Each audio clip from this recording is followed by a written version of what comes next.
Oggi faremo un viaggio nelle viscere del sollevante. Andremo ad analizzare due lati della tecnica nipponica, così diversi ma così vicini tra di loro. Queste due auto ci faranno porre una semplice domanda. I giapponesi, le auto, le sanno fare?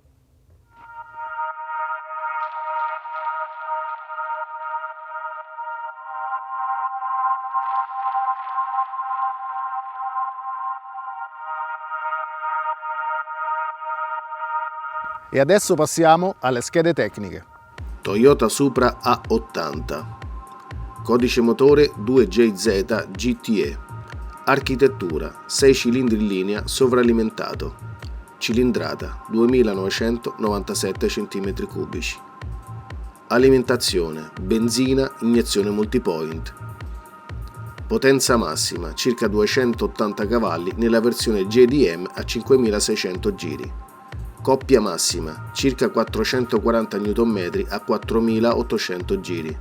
Distribuzione 24 valvole DOC. Rapporto di compressione 8,5:1. Trazione posteriore.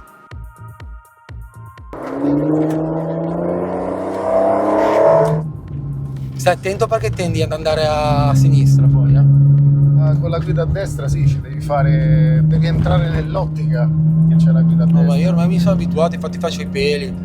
Tu ne hai già guidate con guida a destra? No, mai, questa è la prima volta. Per il peso che ha e per gli anni che ha, secondo me va. Però devi essere sincero. Comunque devo farti i complimenti, Di che? La guidi bene. Sto andando piano. Sì, però le traiettorie. Guarda le traiettorie sono quelle.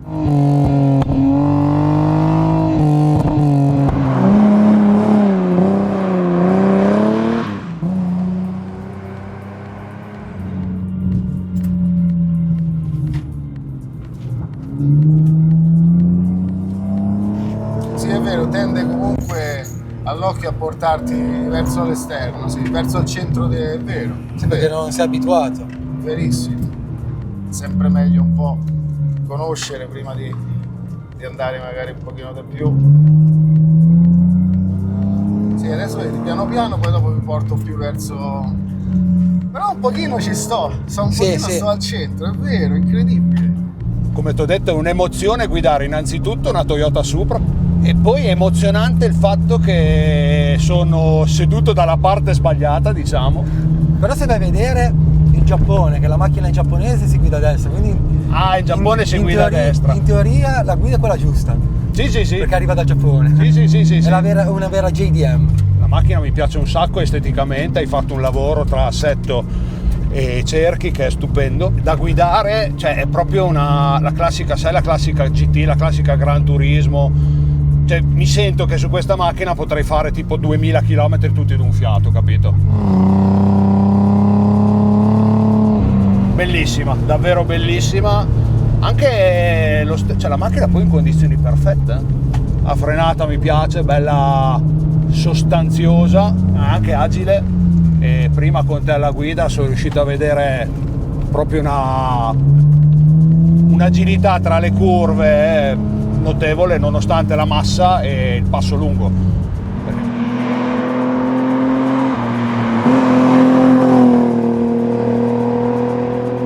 Subaru Impreza 2002, codice motore EJ16, architettura 4 cilindri boxer sovralimentato, cilindrata 1597 cm3, alimentazione benzina iniezione multipoint, potenza massima non dichiarata, coppia massima non dichiarata,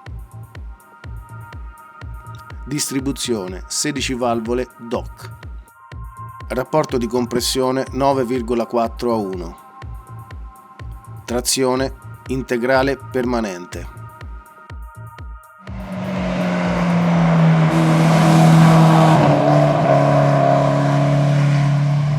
Quindi quando l'hai fatta tu questa macchina? Ma io l'ho presa io già così. Uno giù di Viareggio e lui ce l'ha fatta in garage. Ok, quindi se l'ha fatta da solo? Sì, in sì, è garage. stata creata e poi l'ha venduta e io l'ho comprata. Ma perché cercavi proprio qualcosa di... Io cercavo il Subaru, a me è andata bene, cioè, prendere questa, poi era già turbo, però c'ha tanto turbo lag. Per essere un 1700 ti dico, cioè, si fa rispettare sul serio. Comunque non è stato proprio preparato il motore, è No, stata no. aggiunto il turbo, fatti dei lavori ovviamente, però a livello proprio motoristico. Zero. Cioè, ecco, magari tocca iniettore, non li pompa benzina. Quindi è la mappatura DOC, però non con centraline, diciamo, per il turbo, ma... Esatto. Io ho provato un paio di auto, anteriori o posteriori, Ah, a me non mi danno quella sicurezza che mi dà la Subaru. ok.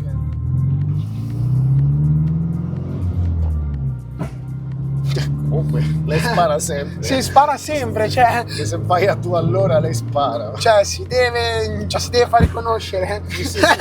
Mi dà la sensazione di dire passa il Subaru, no? La sicurezza è incredibile. Si sente il turbo, Cioè cammina anche fin troppo, no? Vediamo un po' se l'ampicco. Niente, fa niente. Non dice niente. L'ampicco, no? Niente. È Come bella, se niente fosse. Che mazzate che dà. Vediamo se scoda un po'.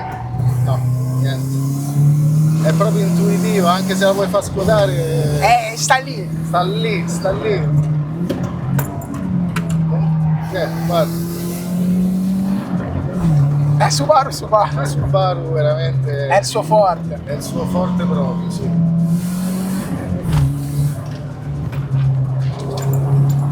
Cioè, il feeling di guida è eccezionale proprio. Ma comunque spinge, ragazzi, spinge. Che calcolando che c'ha 200 passamila chilometri Appunto. e c'ha il turbo già da 40.000 chilometri. Pensa che, cioè, incredibile. Cioè, son forti, Sono forti proprio, sì. Allora, innanzitutto molto leggera, motore che è un peperino, una casinista incredibile, Si fa rispettare. si fa rispettare, e anche la frenata bella.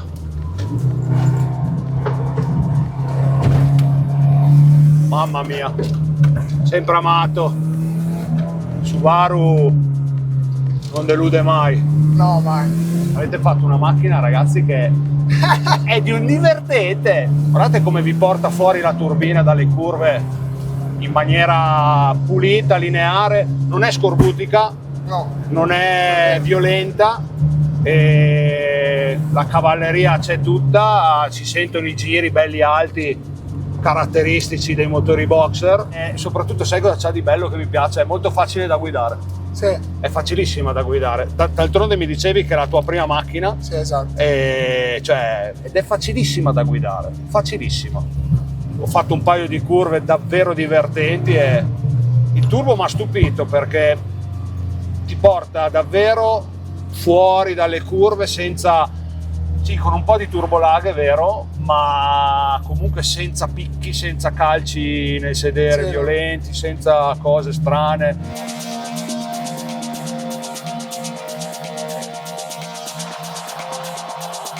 Allora Andrea, siamo qui al cospetto della tua bellissima Supra. Perché hai scelto lei? Amo le giapponesi, innanzitutto tutte le auto giapponesi, dal Civic al Subaru all'Eclipse, Sì. specialmente alla Supra. Per il motore, telaio, affidabilità e poi vabbè, una perché era in Fast and Furious il primo Certo. e poi anche per Smoky Nagata. Quindi diciamo che proprio la tua è proprio una scelta di cuore, di sostanza. Sì. Dici un po', raccontaci un po', secondo te da proprietario, quali potrebbero essere o quali sono i difetti in questo tipo di auto e quello che cambieresti. Che ha 30 anni. Beh, l'età non gliela puoi togliere. La ringiovanirei un po', però no.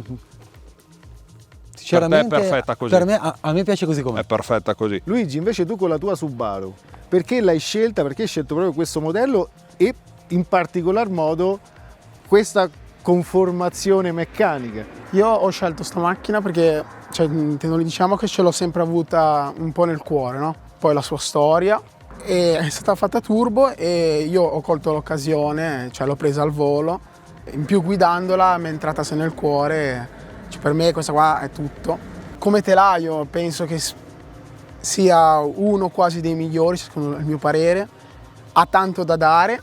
Quindi ha tanto da dare ma anche tanto da dire, perché dallo scarico, da quello che abbiamo sentito, un po' di rumore lo fa. Sì, fa anche un po' troppo rumore. 4 ruote motrici e va forte perché c'è stato messo il turbo sul 1600, infatti c'ha le J16, nasce da 94-95 cavalli, sbenga tanto e tira anche le fiammate, è un bel mezzo, per me è un'icona.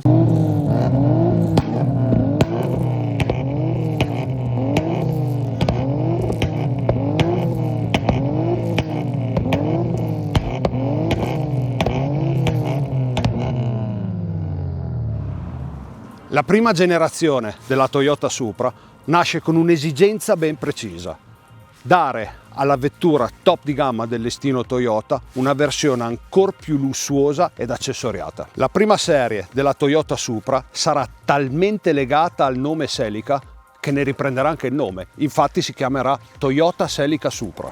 Con la seconda serie arriveranno gli irrinunciabili fari a scomparsa e il design verrà rinnovato. Insomma, la Supra inizierà ad avere un'identità propria. Ma fu dal 1986, con la terza serie, che il legame con la Celica venne interrotto per sempre. Arrivarono i turbocompressori, il design venne rinnovato e la ciclistica della vettura sarà roba da gara, roba seria, da vera sportiva.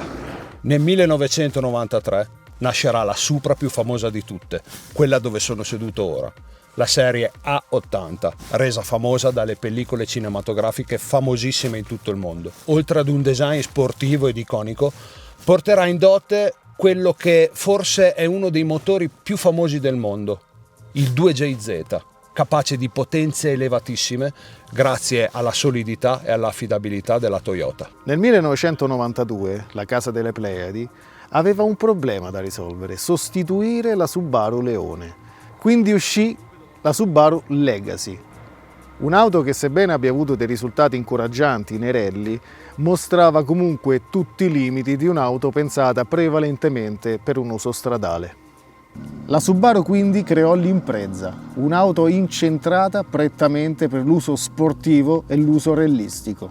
Un'auto che mantiene la sua impronta in tutte le sue versioni, che siano berline o station wagon. Un'auto sportiva per l'utilizzo di tutti i giorni, ma anche un'auto che vince e ha vinto nei rally.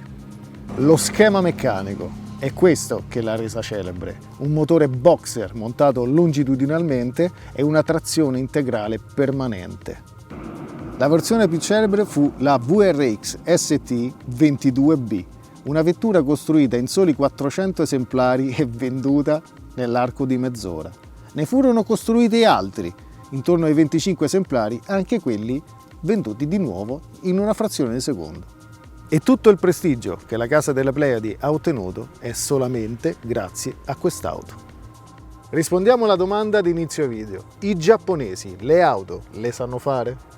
I giapponesi, quando si sono avventurati nel mercato automobilistico mondiale, l'hanno completamente stravolto e l'hanno dominato, sia nello sport e sia nella categoria Gran Turismo, riuscendo a creare delle vere e proprie icone in ogni settore. Quindi, Riccardo, i giapponesi le sanno fare come le macchine. Ringraziamo Andrea per la disponibilità e per la prova della sua splendida Supra. Grazie Andrea. E ringraziamo Luigi per la sua disponibilità e per averci fatto provare la sua splendida Subaru. È un piacere, grazie a voi. Ci vediamo nel prossimo video.